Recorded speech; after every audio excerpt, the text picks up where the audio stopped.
Oi para todo mundo, meu nome é Marcos Souza e esse é mais um vídeo do canal Sons Aleatórios.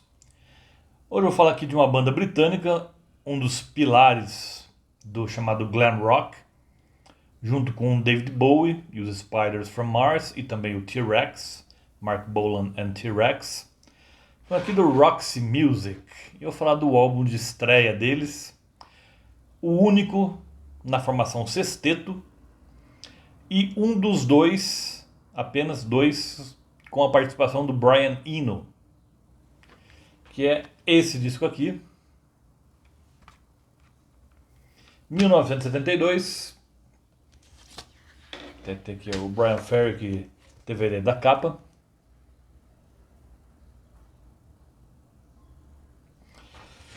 Então, o Roxy Music foi fundado aí no início da década de 70, com o Brian Ferry como líder da banda e compositor. Todas as canções aqui foram compostas por ele. E também era vocalista e pianista, ele tocava piano aqui também. O soberbo guitarrista Phil Manzanera, o saxofonista Andy Mackay, o baixista Graham Simpson, que foi o único álbum do qual ele participou. Depois da saída dele, o Roxy Music não teve um baixista fixo, era um baixista de apoio apenas. E eu acredito que nos álbuns de estúdio o Phil Manzanera que tocava o baixo, não tenho certeza, mas acredito que seja isso. O baterista Paul Thompson e o Brian Eno, aqui acreditado apenas como Eno.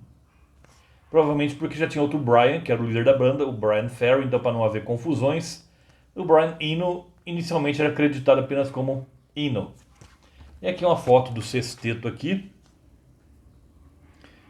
mostrando todo aquele exagero da década de 70. Temos aqui o Phil Manzanera com óculos de mosca, com olho de mosca. O Brian Ferry aqui com um topete que na época devia ser muito legal, mas hoje em dia é meio grotesco. O Brian Eno aqui ainda cabeludo, apesar de já ter umas entradas proeminentes, e com jaqueta de leopardo. Então foram os três mais importantes músicos aqui, figuras para o rock. Depois os outros três aqui. O Eddie McKay também foi importante para o Roxy Music, mas não se destacou muito fora deles. E depois o Paul Thompson e o Graham Simpson aqui, a cozinha. Infelizmente o Graham Simpson deixou o mundo da música.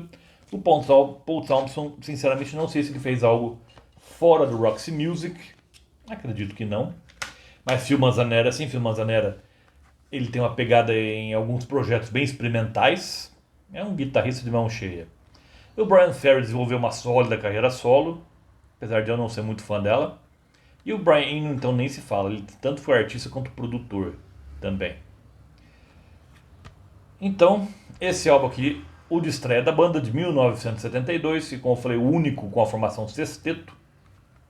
Então já começa com uma música que é uma declaração de intenções, que é a faixa Remake Remodel. Ela inicia com barulho assim de festa, gente conversando, dando risada, gelo batendo no copo, e depois já entra um vigoroso rock aqui, com o Brian Ferry mais possuído do que nunca. E temos aqui também a guitarra do Phil Manzanera cortante aqui também, e o Andy Mackay também fazendo solo de saxofone inauditos. E aqui nessa canção, o Brian Ferry demonstra um maneirismo vocal que depois seria influência de artistas como, por exemplo, David Byrne, do Talking Heads. Ele foi bastante influenciado pelos maneirismos vocais que o Brian Ferry apresenta nessa faixa aqui. E também temos aqui um solo de cada instrumento. Uma música bem vigorosa, como eu disse antes. Depois vem a minha preferida do disco, que é Lady Tron, que inclusive batizou uma banda há algum tempo atrás, aí, uma banda indie, uma banda alternativa, que ela começa meio gélida, mas depois já vem com art rock da mais alta qualidade aqui, os sintetizadores do Brian Eno tomando conta da canção também. É genial. Depois tem If There Is Something, começa meio com uma pegada meio country, mas depois ela dá uma reviravolta e vira uma música também bem experimental. O Roxy Music tinha muito disso, pelo menos desse álbum aqui. Músicas que começavam de um jeito e do nada passavam para outro. Depois aparece que Virginia Plain, desculpe.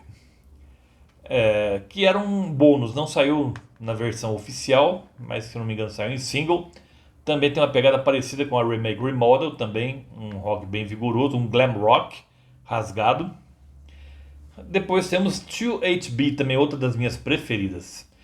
Aqui o Brian Eno começa ali com a sua cama de sintetizadores, algo que lembra um pouco o Another Green World dele. Mas depois o Brian Ferry deixa o ambiente bem mais pop, bem mais acessível aqui também. Mas esse contraste eu gosto muito. Depois temos um medley aqui chamado The Bob, que muita gente afirma que é o ponto fraco do álbum, mas eu não concordo não. Porque são várias pequenas canções que o pessoal acha que é meio desconjuntado, que começa com meio com uma balada, depois passa para música renascentista, meio medieval, parece uns barulhos de guerra, de tiro, de bomba. Mas o pessoal reclama que fala até que é a Revolution 9 do Roxy Music. Mas eu acho que ficou coerente sim. Não ficou ruim não. Eu gosto. Depois temos Chance Meeting, uma balada também triste, com o Brian Ferry transbordando de emoção aqui. Mas temos como diferencial aqui a guitarra do Phil Manzanera, que ela tem, para mim me soa como algo meio perverso. É como se a guitarra estivesse debochando da emoção que transborda tanto do piano quanto da voz do Brian Ferry aqui. Ótima música também. E depois temos Would You Believe, que é a música que o início dela é meio que a origem do synth pop. Duran Duran e Depeche Mode escutaram muito esse disco e essa música em especial também. Mas depois no meio da música parece que ela é invadida por um bug daqueles com Andy McKay brilhando no saxofone. Depois temos Sea Breeze, para mim que esse é o único momento em que a banda derrapa, para mim. Ela começa maravilhosa, com a balada também, bem tensa, e que tem aí barulhos que remetem a mar, a ondas do mar. Me lembra um pouco assim, guardadas as devidas proporções, a canção Sense of Doubt, do álbum Heroes, lá do lado B do Heroes, do David Bowie. O Brian Ferry também canta bem derramado aqui o vocal dele. Mas no meio da música tem uma quebra ali que eu acho que a magia da canção é quebrada ali, porque uma música meio atonal, meio, pra mim não teve nada a ver aquele meio da música ali, quebrou toda aquele encantamento ali. Depois a música felizmente volta ao que era antes, mas aquela quebradinha meio que estragou um pouco a canção, a meu ver. E a última música, Bitter End, é pouco mais de 2 minutos. É mais ou menos como se a banda estivesse fazendo um cover da Bonzo Dog Band. É meio cabaré, meio tem uns lalala ali, tem. Eu imagino a Bonzo Dog Band cantando essa música tudo com todos eles maquiados de batom e coisas do tipo. Esse álbum então pôs o Roxy Music no cenário do rock mundial. Depois, logo após esse álbum, como eu falei, o baixista Graham Simpson saiu e abandonou o mundo da música. Eles continuaram como um quinteto e com um baixista de apoio. E daí veio o segundo álbum, For Your Pleasure. E depois desse, aí sim, o Brian Eno saiu da banda. E eu, na minha opinião, muita gente não há de concordar, mas é a minha opinião, o encantamento da banda meio que se perdeu ali. Eles fizeram discos interessantes, sim, depois, mas o Brian Eno tinha um diferencial. E sem ele a banda, como falei, são bons discos, não vou negar não, mas não no mesmo nível que principalmente esse aqui. E depois, como eu falei, dos três aqui, os mais conhecidos, né, do Andy McKay, o Brian Ferry e o Brian Eno, os que tiveram mais destaque foram o Brian Ferry, que lançou uma carreira solo de sucesso. Como eu falei, eu não sou muito fã da carreira solo dele.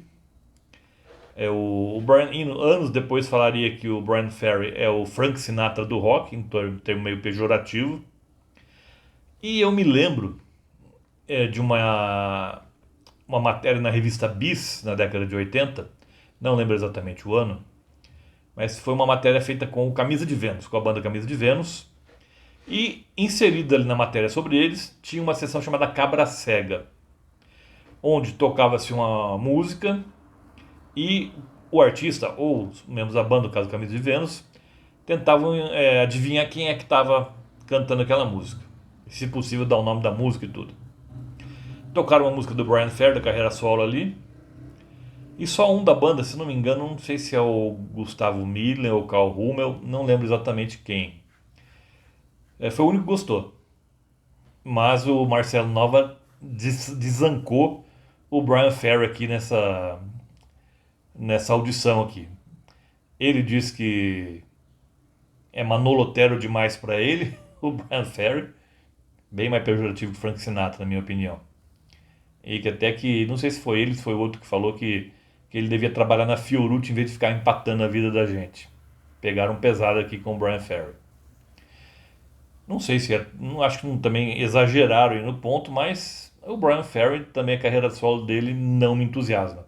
Ao contrário do outro Brian, o Brian Eno, esse sim, adoro a carreira solo dele, principalmente os discos iniciais. Os 3 primeiros ali, os 4 primeiros são maravilhosos. E depois ele colaborou muito com o produtor, fez discos em parceria, então a carreira solo do Brian Eno eu acho interessantíssima.